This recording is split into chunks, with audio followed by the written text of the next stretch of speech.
You're listening to the Hunting Land Man podcast. This is Slade Priest, your host, the Hunting Land Man. Rack buck down here on opening day. If you're interested in rack bucks and real estate and everything that has to do with hunting property, this is the podcast for you. Well, here we are, the Hunting Land Man podcast, episode 11, I believe, New Ryan. And we actually have New Ryan on the podcast today. He's stepped up in the world, and he is actually in front of the camera, not behind the camera. You know, you've heard him speak in on a couple of them in the background, but he's going to actually be in front of it. Of course, today's episode is brought to you by Southern Ag Credit. They take really good care of our clients. I'm looking on the board right now, and I got a couple of deals going on right now with Southern Ag Credit. So they're always taking care of our clients. They're taking care of us when I buy stuff or my family buys stuff or our people in the office buy stuff. So they're great people to work with. Their rates are great. They're not the only shop in town, but they're the shop we use the most, and there's a reason for it. So thanks, Southern Ag Credit, for always taking good care of us. Today's podcast is how to set up your hunting property or your dream hunting property. You know, this is a topic that when I'm on the yellow buggy showing property or in the truck showing property or on the phone talking about property is, you know, what would you do, Slade? And look, I'm going to put a big asterisk on this. This is Slade's way. This is not the only way. This is not always right. I am not a biologist. I am a country redneck who's had the unique opportunity to be involved in a lot of hunting properties and seeing what works and what doesn't work. And so when I talk about how to set up a hunting property, remember, I'm not only taking from my experience. I have so many clients and friends that we're talking about this daily. We are in this conversation of setting it up, and we talk about what works, common practices, and I'm constantly learning. And stuff I do right now better not be stuff I do 10 years from now, because that means I didn't learn anything. So I got New Ryan here because New Ryan played college football at Ole Miss and didn't spend as much time doing this sort of thing as I did growing up. And he's always got a unique perspective of asking questions because he sincerely wants to know, because he is freshly engaged. Congratulations, by the way, to Scott Lindsay, our boss, and his future father-in-law. So he is heavily immersed in everything hunting and real estate, so he comes from a unique perspective of asking questions. So, Ryan, thank you for being on here. Thank you, sir. Well, we're going to dive right into this thing. So, I'm going to kind of go through kind of my checklist. We both wrote down a checklist of things to talk about, and we're just going to spider web from there. So, Typically, when we're selling hunting property or going on to a new piece of property to hunt, you know, the first thing we want to know for our clients or ourselves is, what's your goals? Your goals to my goal, everybody's goals is different. Your goal may be to see deer. All you want to do is see a deer. And if your grandson or son or brother kills a 6-point, you are the happiest camper in the world. And guess what? There is nothing wrong with that. And that couldn't scream America more than you being happy on your own piece of dirt. Now, me and a lot of my crew, you know, I want to shoot big mature deer with my bow. I said big mature deer. I didn't say giant rack deer. Now, giant rack deer are awesome, but I also live in Southwest Mississippi, and, you know, we don't shoot 180s every day. And, you know, there's, for instance, at my house right now, I've got a big 7-year-old that, you know, is probably going to be in the 130s this year, and I am so pumped. And I told my wife the other day, if I kill him, I will be no prouder of any animal over, you know, on my wall. And I've got several, you know, over like 12 over 150 or 14 over 150. And I'll be no prouder of any deer than that deer because, first of all, it's going to be on my own dirt. I made the setup. I've been watching him for years, and it, you know, it'd be cool to kill him, and hopefully we do. So your goals and my goals may be different. You know, I want to hunt big mature deer. With that goal, talking about goals, I like to bow hunt. You know, I bow hunt most of the time, and I set up my places accordingly. I'm a fan of big food plots. The reason I like big food plots, and you're going to have some people that comment on Instagram or on YouTube and tell me, you know, I don't agree with that, because I've had people have different opinions, and that's okay. But this is what's worked for me. I treat food plots like this is just a general thing. Okay, first of all, you got to have a grocery store to feed your deer. You don't want a corner grocery store. You want a Rouse's. You want something big. You want a Walmart, super center. You want a place where you can put food in the ground, where year round you can feed your deer. You can keep does in there, and deer are just comfortable in big fields. That is ideal if you can do it on your piece of property. So, and also, okay, that's year round, but let's talk about when we're hunting, doing a lot of hunting during the rut, Christmas holidays, that sort of thing. We want to keep a lot of does and deer in there feeding to attract outside deer, outside bucks that may not live on your property. And look, how do you attract 19-year-old boys is what I call bucks during the rut? You put a lot of girls in the field. And Ryan's a lot closer to 19 than I am, so that's why he's giggling.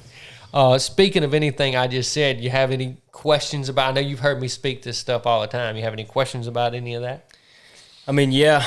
Also, going back to what you had said earlier, I got a different perspective being that I played football. Football was my niche for so long, but I also feel like, coming in from a different perspective of my generation being, we are now crossing the threshold into, okay, now we potentially, we're potentially being able to look at different places that we're going to be buying for the first time. And, it's something completely different. Whereas, we were helping our granddads or our dads fixing plots and stuff like that. Whereas now we're coming into, okay, now we're getting to where we can buy a new property. We can buy a property for ourselves and be able to turn it into something brand new, see it in a different perspective, and doing stuff like that. So I feel like my questions may differ also from that perspective also. But I would say, first things first, you said big food plots and all that. You've done it for a long, long time. You've seen a bunch of different things. You've seen a bunch of different ways it's been done. What do you think is the number one thing, hands down, in terms of managing your deer? Pressure. People think that there is this mythical briar patch on their place where there's 100 different deer that live that you're not getting on camera and things like that. Guess what? It doesn't exist. Now, do random bucks come through and anything can happen and deer come from 5 and 6 and 8 and 10 miles away? Absolutely. Happens every year. By and large, though, what you're getting on camera, what you're doing on your place is what's there. There is not this huge... There's not this huge thing with deer management. We put so much, this is right, this is wrong. This is the deal. Quit pulling the trigger, and guess what? God designed this thing where it takes care of itself a lot of times. Now, do you need to shoot some more does? Do you need to do all this kind of stuff? Probably. I think in Mississippi and Louisiana, we've shot too many deer. My theory behind that is, and this, you've never talked about this, Ryan, and I've actually talked about some of the head biologists with QDMA about this. Whenever I was young, you probably even don't even know, and we're not that far apart in age, but whenever I was little, me and my little brother would sit on both sides of the car, probably not in seatbelts, when we left Tatum and went to our house in Centerville, and we would see who could count the most deer. Now, you could do that right now, and you may who could see a deer in a month. There's not deer like we used to. So the theory behind it was we're going to shoot. You used to just have doe days and things like that. We were going to shoot the does way down. Food was going to come up. The bucks was going to be bigger. And that may have happened. But the big asterisk to that happening is that we have we're also way better with deer management because of outdoor TV and trail cameras and all the things everybody's wanting to be in deer management. So that's a muddy water in there that's saying that's what caused it. I think by and large we're shooting way too many deer. On my personal places, we shoot a couple of does, have fun, absolutely love it, but we don't just smack them.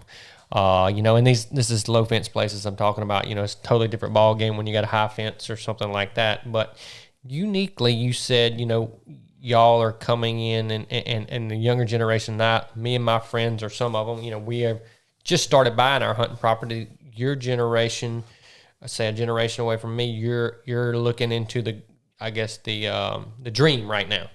the dream. So let me learn as much as I can about the dream. So when I get there, I know what I want. I pick on Ryan all the time when we look at places. He says, I love this place. I want this place. And the other day I said, well, you've spent $4 million today. But, getting back to on our list on goals. So first of all, let's figure out your goals. All right. I'm going to take it from, my perspective. I like big food plots. I want to shoot big deer with my bow. All right. Let's say you're of those same goals. All right. First of all, do you lease your property? Do you own your property, or is it permission? Because you get different things, and I have all three. I have property I own. I can do whatever I want to within my budget. So that's cool. And it takes time, and the budget is only so much every year, and you can get overwhelmed trying to do too much at one time. If you lease property, usually in Southwest Mississippi, you're stuck with small food plots. So exactly opposite of what I said. Doesn't mean you can't kill deer and have big deer, but small food plots and on permission farms, it's a lot like a lease farm. You usually can't do too much, just in respect for the landowner. Let's talk about, we said lease. All right. So you lease a 200-acre block of Plum Creek land or company land or your brother-in-law's cousin's land, whatever, you name it. All right, you got small food plots laid. All we can plant is the loading ramps and the loading decks for food plots. We can't do a lot. And look, I get it. Now, you're watching this podcast, you may not like putting out corn and shooting deer over corn and feed. I prefer to hunt like that. Call me whatever. Oh, Slade, you ain't a good hunter. You can't kill a deer. I can kill them any way you want to. I like to shoot a deer with corn in his mouth. I do. It's just fun. Now, when I go to the Midwest to Missouri and I'm just hunting trails and if I got to plant food plots, absolutely. It's a totally different avenue, but I love hunting around here at the house, and that's how we hunt. I'm a watch my cameras 99 times and hunt one time type of guy. I tell people, I say, if you see me going to the stand with my bow around the house, I'm going to say there's a 65-70% chance I'm going to see him. Unless I'm going to shoot a doe or something, something like that. So, I really watch my camera. So let's go back to the lease. All right, you got a lease. So we're going to plant what we can, do what we can, but also at the same time, we're going to realize that we can't do too much. So we're going to rely on a lot of feed, if that's trough feeders or spin feeders or whatever.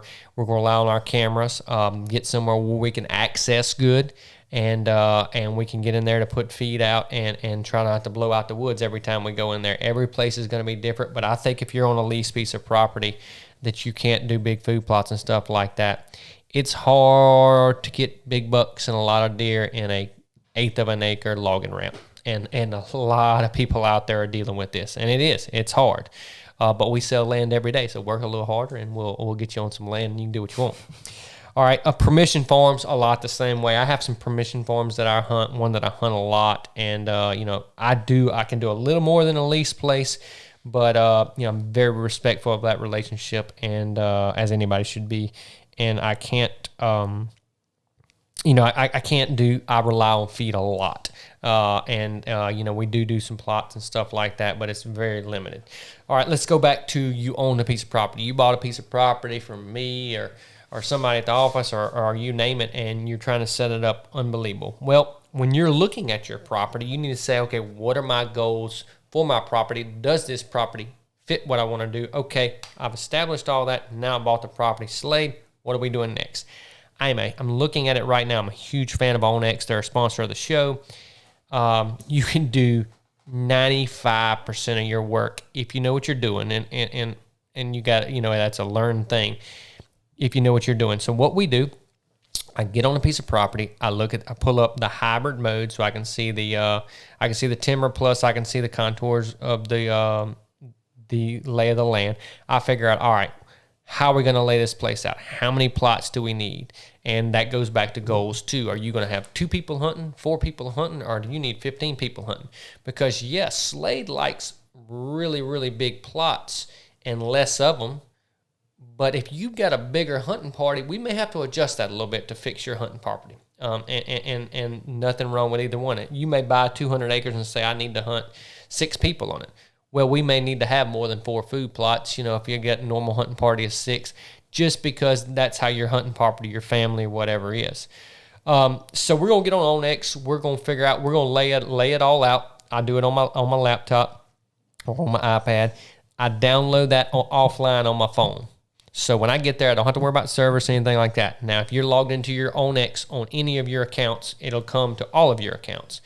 So when we get out on the ground, I said 95 on the computer. We're going to fix the next 5. We're going to go. We're going to confirm on our phone. Okay, this is a good location. I should have moved this plot a little bit farther. I didn't realize this big ditch was as big as it was. I didn't realize that this plot was going to come this close to the other plot, or you name it.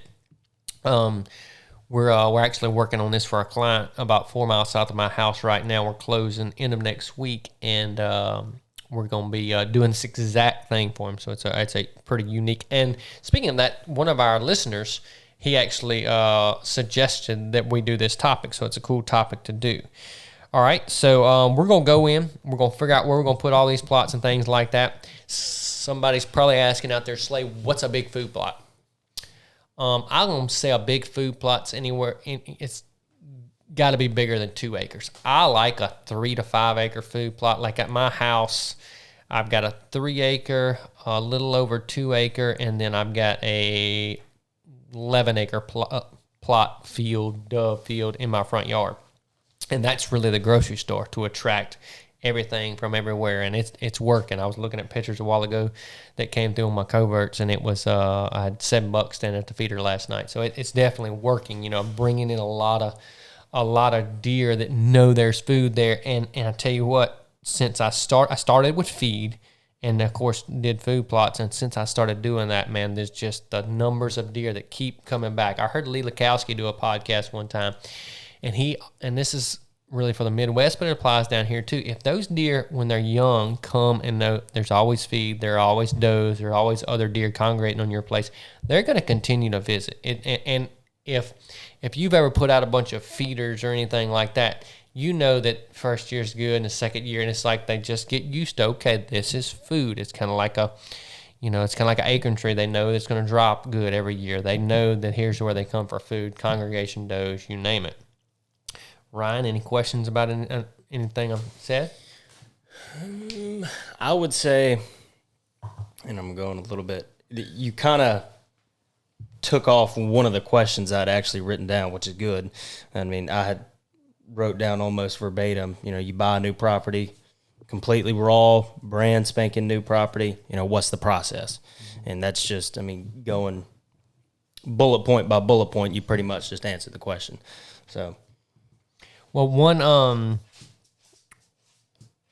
one thing is talking about getting a new property. Some of these properties that you may buy may not be 100% raw. Definitely take that into consideration.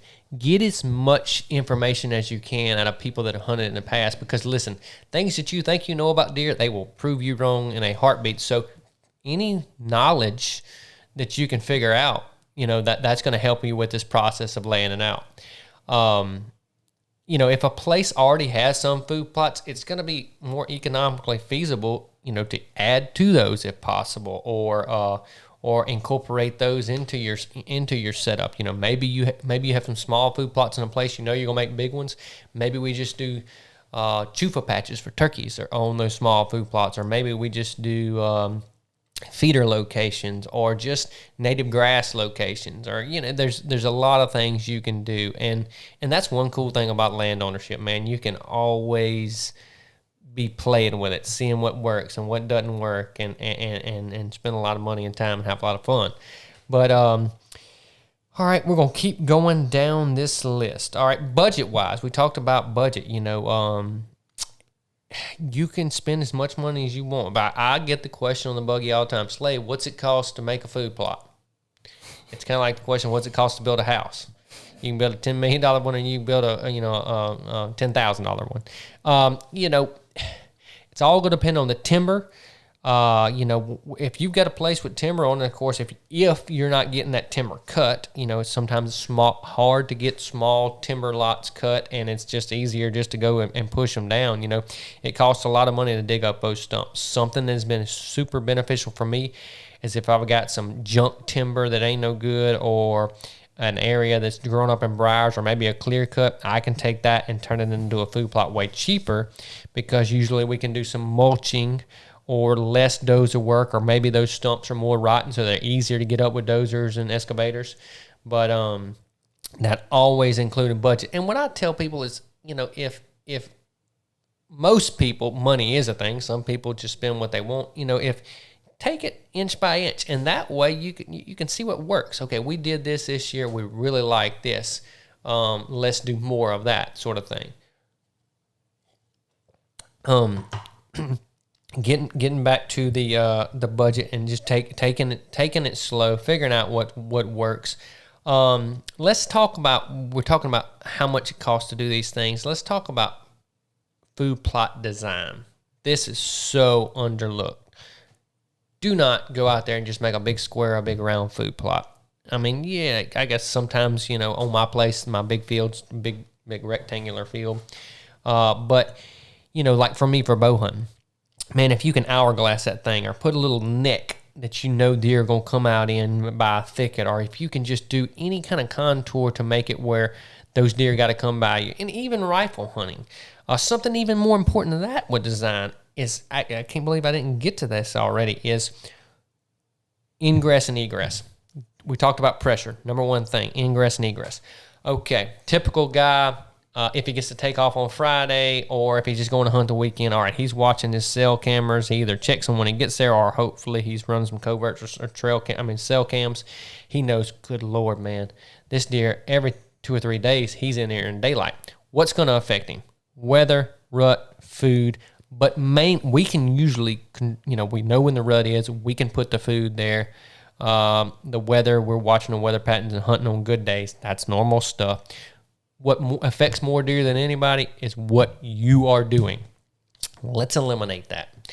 All right. First of all, we're gonna make sure our wind's right. No, and look, you can get away, especially rifle hunting these days, with a really good box stand. Close windows, leave one open, and put some type of ozone system in your if it's the ScentLok or the Ozonics, or there's a bunch of companies that make them, and you can get away with a lot, especially from rifle hunting standpoint. What I like to do, go ahead. Now, I was going to say you're intertwining this also, because designing the food plots also has a lot, you take into consideration the wind and everything like that, let alone where box stand placement and all that stuff is, correct? Correct. And so you need to, of course, the wind's going to blow from 4 different directions, at different times.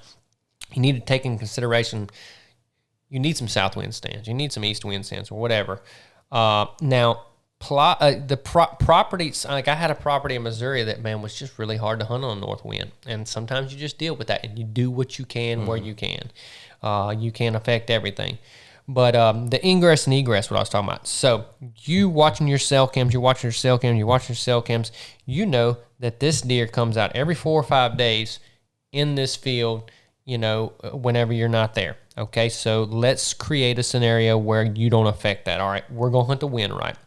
So if you're rifle hunting, let's say, let's make the field where you can get in and out your box stand without the deer even knowing there. So you get there on Thursday afternoon, the buck doesn't come in, but you see a lot of deer. If your box stand's in the middle of that food plot and you get down, guess what? You're going to spook everything, and tomorrow it is not fresh, and so on and so forth. You hunt it 4 or 5 days in a row, guess what? You ain't hardly seeing nothing. Now, sorry to interrupt you, but when you say not fresh, I've heard you say it multiple times, but for those who may not know, when you mess up a property like that, when you mess up and scatter deer out and it's no longer fresh, how long until you can consider it fresh again? Man, every deer is different, man. You could spook it out one day, and that sucker may not come back for a month or at all. Yeah. I mean, you never know. Yeah. You never know how it's going to affect them. But if we take that out of the equation, we can take that, how long it affects them out of the equation. Yeah. So if we set up your plot where you can get in and out of, and you can't do all of them, but if you can get in and out of without spooking, guess what?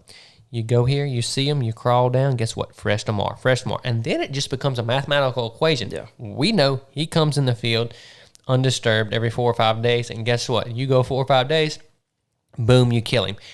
It works like a charm. It's food plot design in that way with your ingress and egress and how much you pressure it is huge. Now, bow hunt's a little different. Of course, we're trying to get deer within 20, 30, 40 yards. It's hard to get out of a stand. It's a huge. That's why I watch my cameras bow hunting so much, because when I go, I want to kill him, because if he's standing out there in the plot and it gets dark and I leave, I do things as much as I've got my wife to drive up to the field and turn around to spook them, because they're used to seeing vehicles where my place is. I've got a hog sound app on my phone that makes hog sounds.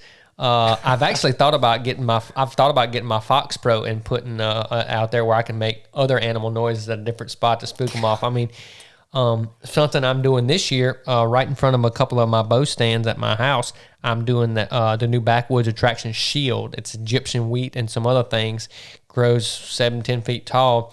And that way, once I get a little bit out my stand, they can't see me going out. That kind of stuff is getting more and more popular, and it really, really works. Me and my guides over the years, we've done stuff like in front of our stands, bow and rifle, we'll go and cut all kinds of bushes, and we've tied them up. That way, when you take one step below your stand, you're covered. And we've raked our trails and blown them with blowers so we can go 100%. Now, it's hard to get out, especially when we're filming with 2 people, but I've done it a bunch of times, deer 40 yards, and you just ease out. And once it's dark, and you may make a little noise on that rake trail or something like that, but they're used to that's not going to affect them as much as light in the stand and four-wheeler cranking, the completely blowing them out. So affecting them in this way and setting up your plots in this way is huge. Now, can't always do that. There's some of them that you got to drive through or walk through, and especially, when you're on a lease property or something like that, and, you do what you can. Do what you can where you can. All right, so we talked about food plot design. I think they need to be big enough to have plenty of groceries, plenty of deer in there, even if you're bow hunting. If you're rifle hunting and you're exclusively rifle hunting, make them as big as your budget. My best field I've ever hunted is at Tatum. It was a 9-acre field. The Suicide Field, still the number 1 field. Now it is a high fence now, but guess what? Before it was a high fence, back when I was in high school, you could see 50 deer there on a good afternoon in December. Literally 50 deer there on a good afternoon in December. Big field. If you were on the north end of that place, the bucks on the north 1,500 acres of that place, at some point during the rut, they were going to come there because they knew. Listen to what I just said. 1,500 acres. At some point, they knew that they were going, you were going to see every buck from the north end of that place there. And it's just crazy how a big field with food and a lot of deer will do that. And that's another field kind of taught me a lot of this is ingress and egress. Mm-hmm. I can park my truck right on top of the hill. I can get in and out every day. Also, something I didn't even mention is how many of us can't get to the stand at 4:30 because we had to pick up the kids or we're at work or something like that. So if you can get in with 5 deer in the field, guess what? Even better. Or at my house where my I have one box stand on my food plot that is or actually both of them that I can get in and out of without spooking them, and it's more of kind of a rifle observation stand, and I get in there 30 minutes before dark, and just watch, because you can get in and out and never bother anything. So that makes it even. So if you don't get off work till 5, let's say your boss lets you off in Baton Rouge, you're coming to Wilson County, you get off at 4, everything's in the truck, pedal to the metal, and you don't get up till 5, but it gets dark at 5:45. You got 45 minutes. You ease in that stand. Hey, you may kill the biggest deer of your life, and because you set up your place right. So it's so much that can go into it, and that kind of stuff really does work. When we're talking about a dream place and picking our best place, I'm just going down my list. Every place, you got to have food, water, and cover. So food we control. We can put, we can work on our habitat. We can put feeders. We can put good plots in, good food in our plots. Water, if it doesn't have a creek, you need to have some type of water source on the place. It's pretty easy to dig some ponds and do some things. I've even seen it getting pretty popular, putting water troughs buried into a place. I've not done any of that here in the South, and I'm actually going to start to see, just to see how it works. Last year I did my first scrape tree in the South. I did them in y'all probably saw a lot of that on Facebook, Instagram, and I did a lot of that in the Midwest over the years. And it's just really cool because let's say I have a 3-acre food plot, and like on my place I have a bow hunting box stand, and I got to get that. I'd like that deer to be at 30 yards. I'd like him. So I'm going to put my scrape tree there at 20, 25, 30, whatever it is. And, if he comes in that end of the plot, he's usually going to stop by. And also a great place to put your trail camera up. If it's not on feed or something like that. Maybe it's a deer that comes in and doesn't like to come to the feeder, which happens. He'll come by that scrape tree. And also, like with us, with filming or whatever, if you're bow hunting, it makes it easy to draw. He's going to stop. He's going to do that sort of thing. A lot of times what I do, if I'm in there early, I'll go pee in that scrape tree myself before I get in and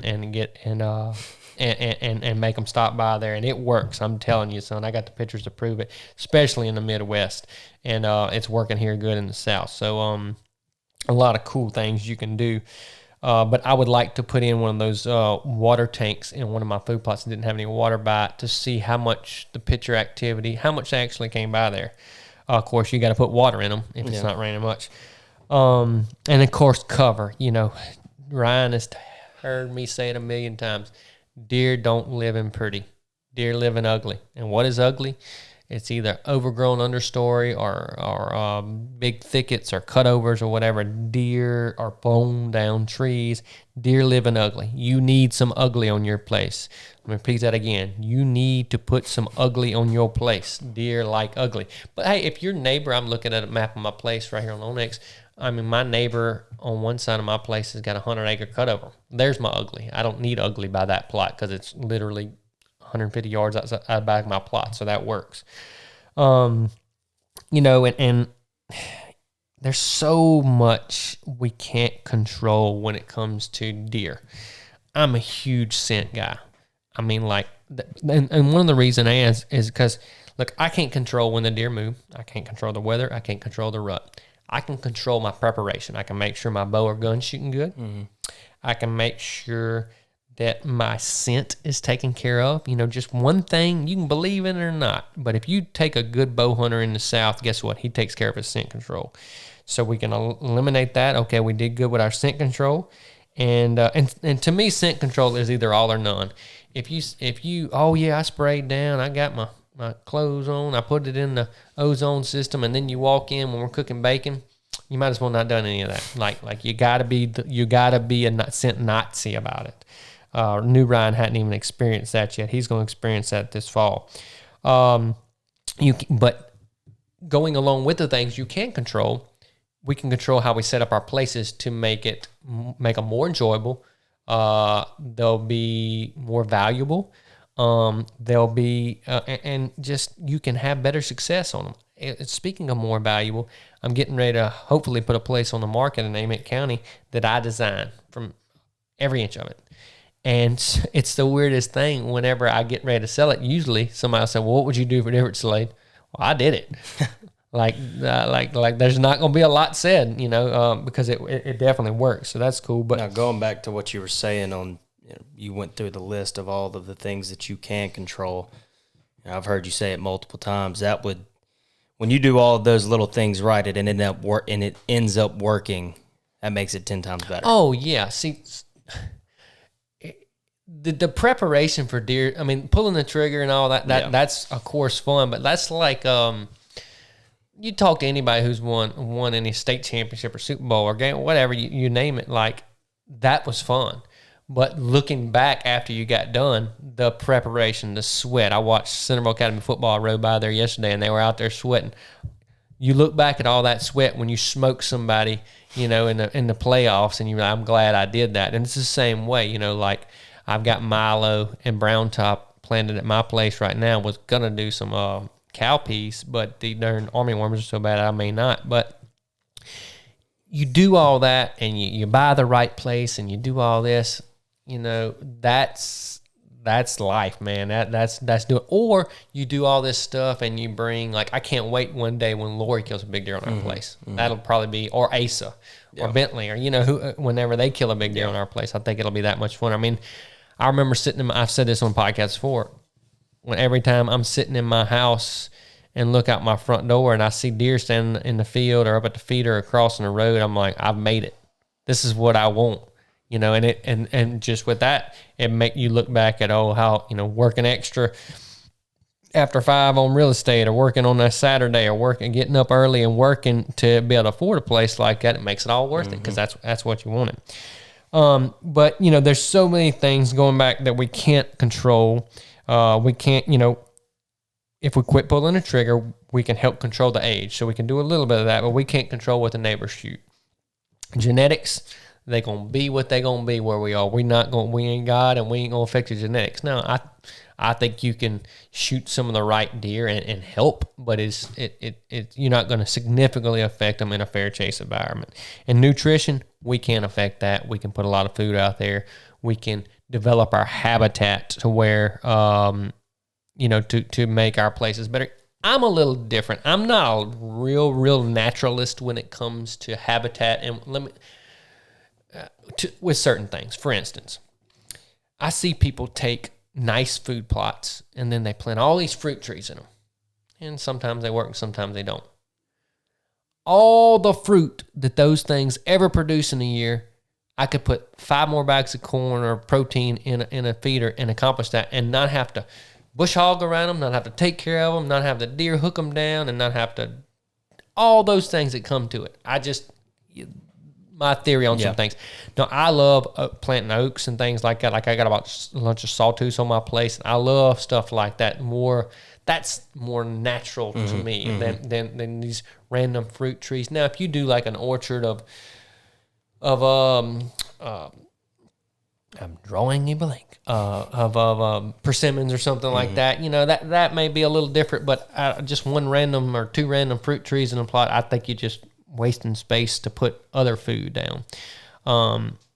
So I'm a little different than that. I'm going down my list, making sure I got everything. Like we said earlier, I want to, if you have, I don't have, like, on most of my places, it's me and very few people hunting.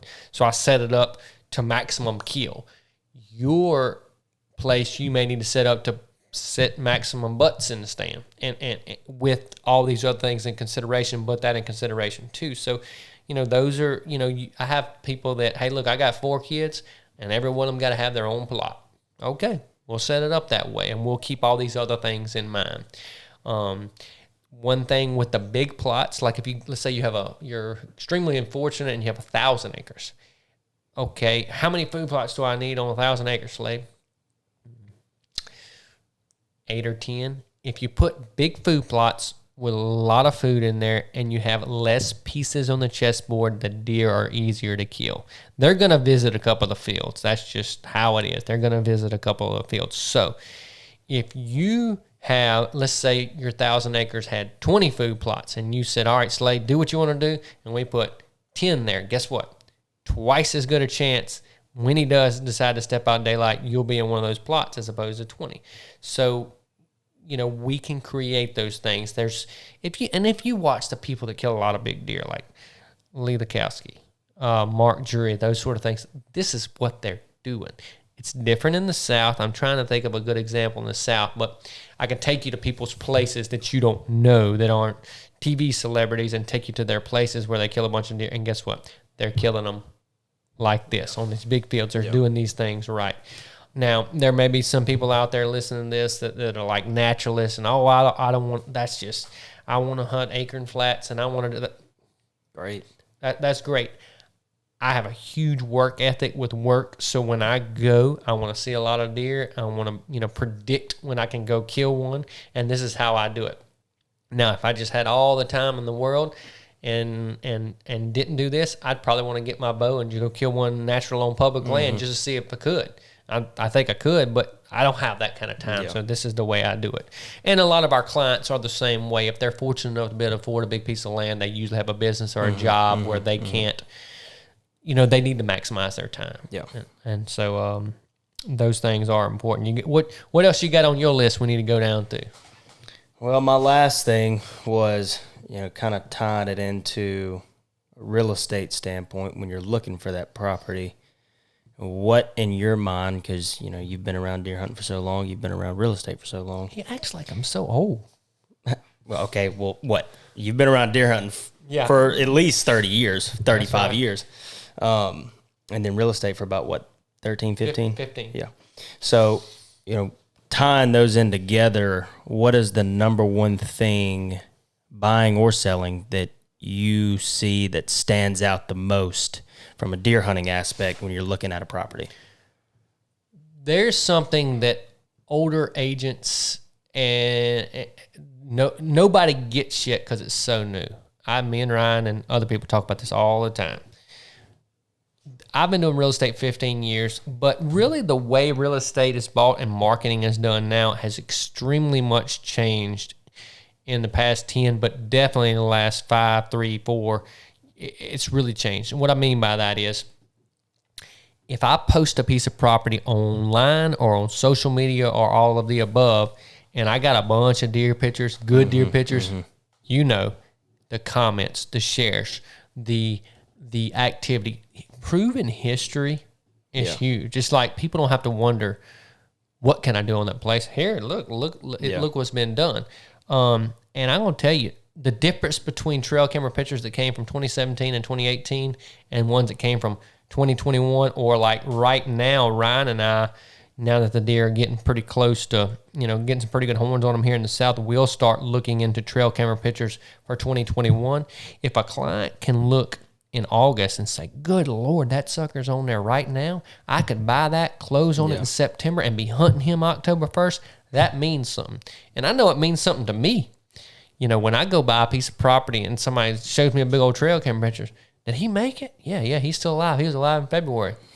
And that makes a difference. Yeah. So a history, hunting property today is bought, this is an emotional thing. This is people, they calculate it and make smart decisions, and we help them with that. But this is an emotional thing. And it's a lot easier to get emotional about a 170-inch deer than it is a 105-inch deer. Or a place with lots of deer or lots of deer sign. If you're getting ready to sell your place and we ride up there and all your feeders are full and everything looks good and there's deer tracks and stuff everywhere, that means something to clients.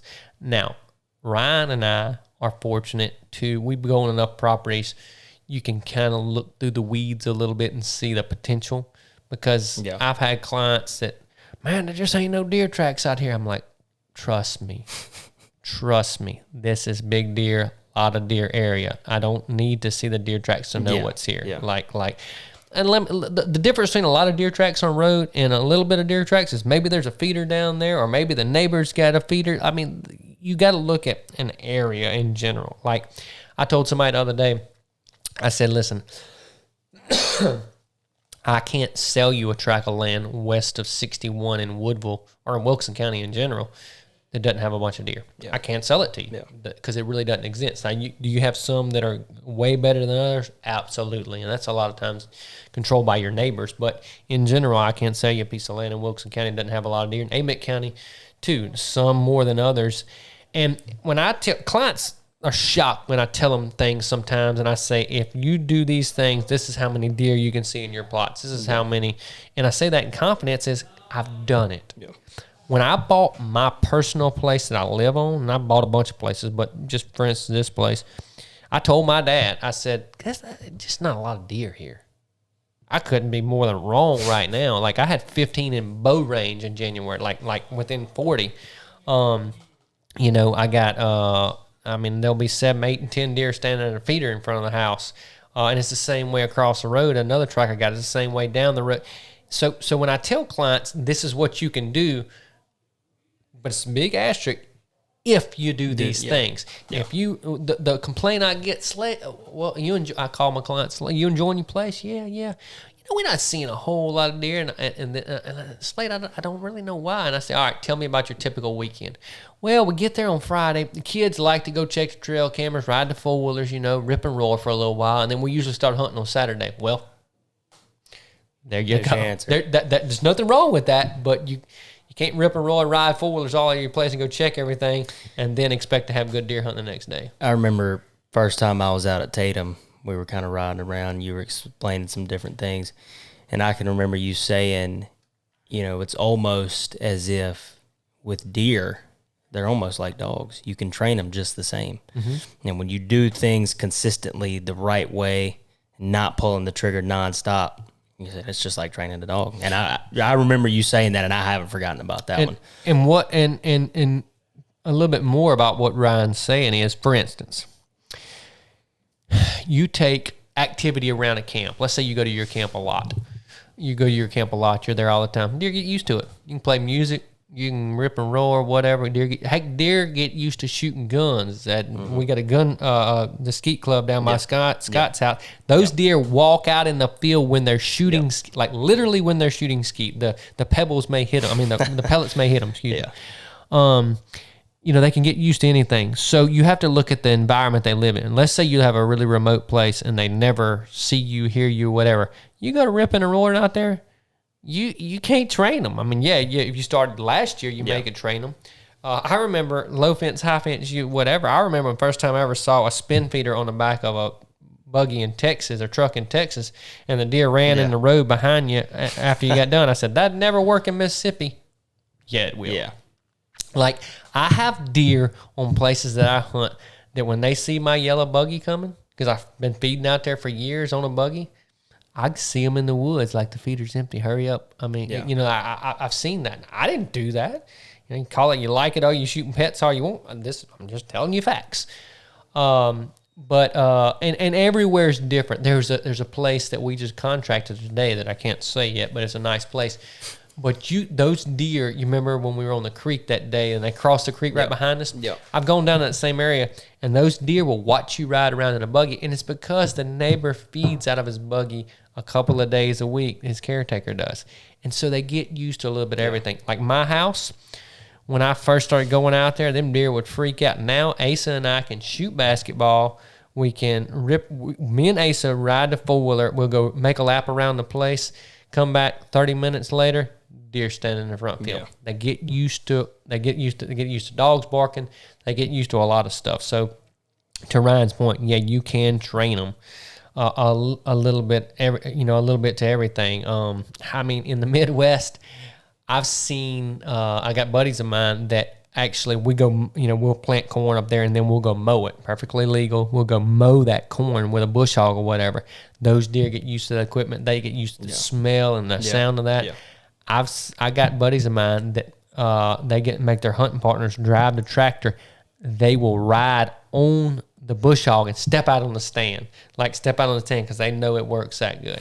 So that's what makes it so fun. Every place is different. Everything is done a little different. It's just like cows or horses. If you got a guy like track I was on the other day, the neighbor checks his cows twice a day, every day. So guess what? Trucks does not bother anything out there because they see it constantly. So you got to consider your place and your situation, what they get used to. You can't go 2 weeks before deer season they get used to something like that. That don't work like that. It takes it takes 2 years maybe. Yeah. So there's always things you can learn and things you can like you said, train. You can train them like a dog. That's they get used to a little bit of everything. Let me see did we have anything on your list we didn't cover? That was about it. So before we get to the $100 million question, which we will do today, getting back to, let's summarize this. Okay. You got to have your food out there. I believe that the best way to do that is having your big food plot, your grocery stores. What comes to your grocery stores? A lot of the girls during the fall, during the rut, what makes the bucks come there. And the bucks come there for food too. I feel like you can get the local bucks there at any good weather front if you're treating your place right. But during the rut, and you got all those girls, you get your randoms. You get the deer you only get on camera once or twice a year. You get that deer when you're hunting on a good afternoon. He just shows up because he knew when he came whenever he was 3-year-old that there was a lot of girls there, so he just shows up. And if you create on your place these big plots with food and feeders and all this, if you create and a good atmosphere from a pressure standpoint, if you create what your neighbors don't have, you will have better deer hunting and better places than your neighbors have. So if you create a scenario better than your neighbors, you're going to have what your neighbors don't have.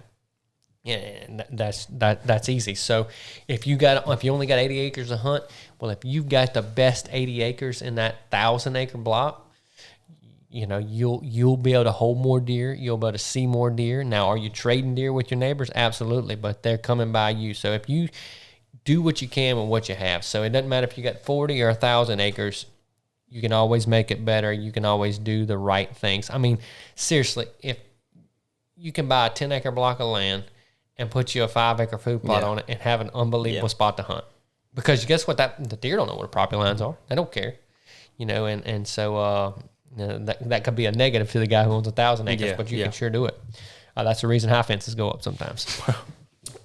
But so, if you create the things your neighbors don't have, you'll have things that they don't have.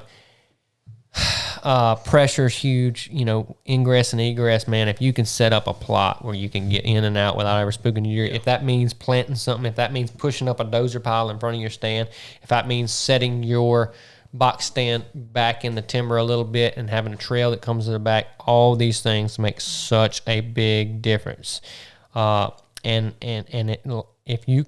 If you can ingress and egress without ever spooking them, then it just becomes a mathematical equation. If he's coming on camera every couple of days, well, just keep going. And then it's not if you're going to kill him, it's when. Yeah. So I think do your homework online. And if most of our listeners probably aren't as proficient on maps and stuff as we are. That's why if you're looking for a tract of land, or heck, if anybody listening ever I love this stuff. I love setting up a place. Hey, send me a map of your place. I'll help you out if I get time. But it's not too hard to do, and you can do it on your computer and then go check it on your own place and see what works. See why. I'm huge on why. When I look at a place, like if I ride across a deer trail or a couple of deer trails, I'll walk, if it's not right in the middle of hunting season, I'll walk them out. Why are they coming here? Why are they doing this? Because there's always a why. Okay, they're doing that because the creek gets shallow right there and they're crossing. They're doing that because the neighbor's fence is cut right here. Or they're doing that because that acorn tree's dropping like crazy. Yeah. Or there's a feeder or food plot, you name it. Or they may be doing that because you're spending too much time over here making them go over there. So back to pressure. So this is the part of the show Ryan, I guess, has been waiting on. He gets to spend his $100 million a day. Ryan, you got $100 million. Mary McLean has got her beach house. You bought her beach house with $98 million now. You bought your pa-in-law. What? He don't need nothing. He don't need nothing. No. You still got $98 million. He don't need nothing. I think he's good. So you got $98 million. You start with $100. Mary McLean's got a $2 million beach house, and now we get to go buy hunting property. Where are we buying and why? Well, I guess this goes back from what I said earlier about me having a different perspective, because I've really only been in the real world for about a year now. So I would definitely go find a place around close to home in Mississippi. Go get about 100 acres, nice house, build my dream home. You got $98 million. Well, you just spent $300,000. I'm not finished. And then I love deer hunting, but I would have to say right now, my passion right now would be duck hunting. So I'm definitely going into Arkansas. I'm getting a bunch of land with a big lodge, because the one thing I like about duck hunting is you can get out there with a bunch of your family, a bunch of your friends. You can get out there with 6 or 7 of your buddies, hang around, talk while you're hunting, have a good time. So I need a big lodge for everybody to come up and stay. So I'm getting a bunch of duck hunting land. And then I'd probably say somewhere out in Kansas. That way I could kind of have a little bit best of both worlds, have some good deer hunting spots while also having some good duck hunting spots. So getting a little bit of best of both worlds. And then whatever I had left over, I'd come back home with. Well, you could go buy, what's that place that Whitetail's got? It's real high priced right now. where T-Bone and Nick killed a big deer last year. Well, anyway, Whitetail Properties has it for sale right now, and it's $32 million, and it's 200-inch deer and loaded with ducks, turkeys, and everything. So you could get everything there. So you can spend your 32 there, and then you still got what, 70 million. Yeah. Well, that's a lot of money. And remember, a lot of money. remember, we can take $1 million of that and buy you a plane. So location is not as important. I guess. See, he hasn't been in the real world long enough to know all this. Yeah, good Lord. I guess when you start breaking it down, $100 million, that's a lot of money. It do a lot of things. It don't matter how you break it down. Do a lot of things. That's a lot of things. I could have really fun spending it. I definitely having a place where I could do mainly, like you said, having a little bit of everything. Like I was at Southside yesterday. Mm-hmm. That's a place like that where you can go deer, duck, turkey, squirrel, do whatever. I mean, whatever if you can think do it in of. Mississippi, you can do it there. Yeah, Fishing. exactly. And that's, I mean, something like that it's hard to beat. I mean, when you can have all of that in one general location to where you can just get on the buggy and go anywhere you want to go and hunt any different animal. I mean, that's top of the line for sure. See, now we're selling a little real estate. He was at Southside yesterday. Southside's a share club we have, and it's bad. It's bad. Every time I leave there, I go to I have to talk myself out of buying a share because, like Ryan said, you can kill giant deer right on the banks of the Mississippi River plus the hills. You can kill ducks. I mean, all those deer down there and ducks, they got soybeans growing and all right now. You got awesome duck hunting. You got awesome turkey hunting. You got flat as a pancake ground. You got cypress sloughs, and you got big old ridges that Jefferson Adams County is known for. So it's a really cool thing. And the cool thing about the share club is a guy like me could afford to hunt on that $10 million piece of property. Most of us will never get to experience hunting a $10 million piece of property, but buying a share of it, you can. Now, is there negatives of share? Absolutely. But that particular club, and there's a lot of good clubs, Diamond Island's good, but it's a really cool, and that place, like you said, you can do everything there. Yeah, unique. I was cracking up yesterday because the guy I was with, and we pulled in the gate, and he immediately started looking for the deer tracks and all that, and he mentioned, man, I don't see a lot of deer tracks right now. Is there a bunch of deer out there? I almost started laughing. I said, just wait. Mm-hmm. We go down, get in them soybean fields, and you couldn't look at a spot where there wasn't deer tracks. Mm-hmm. And you could just see his face just lit up. And I said, they got him out here, to say the least. Were y'all able to get to the big duck holes in the bottom? Yeah, it was still real wet, so we tried to get about as close as we could, but we could kind of see through the timber a little bit, kind of see. I pulled up the OnX app and showed him kind of where the holes were, but I'm interested to see this hole everybody's been talking about. Oh yeah, well hopefully we'll get to go film out there and go get to hunt the best duck hole south of Stuttgart. That's what they say. I've had several people say that. That's what they say. I'd love to go experience something like that. Well, Ryan he's bought him some duck hunting property, possibly in Kansas, but definitely in Arkansas. He bought him 100 acres around here. He can come buy my 100 acres and I'll go buy something else if he's got $100 million. But and he bought Mary McLean her beach house, so we took care of her. And Paul-in-law doesn't need nothing. Well, we definitely covered a lot of things when it comes to setting up your ultimate hunting property. There is no right or wrong way to do it. These ways have worked for me. Every place is different. You may have tried some of this stuff that didn't work, but it works most of the time. If anybody ever has a question, we like to talk about this stuff. This is what we like to do. I've done this for a lot of landowners. I still have a wildlife consulting business I do a little bit with, but mainly just help my clients with stuff. But it works. You treat a place right, and it'll reward you back. So that's going to be it for episode 11 of the Hunting Land Man podcast. Thank y'all for listening. Y'all have a blessed day, and thank you for Southern Ag Credit for taking care of us. And here we go. Hey, thank you for listening to the Hunting Land Man podcast. If you will, take a moment, give us a 5-star written review, guys. This really helps us out. And if you know anybody you think will be interested in this podcast, please share it with them.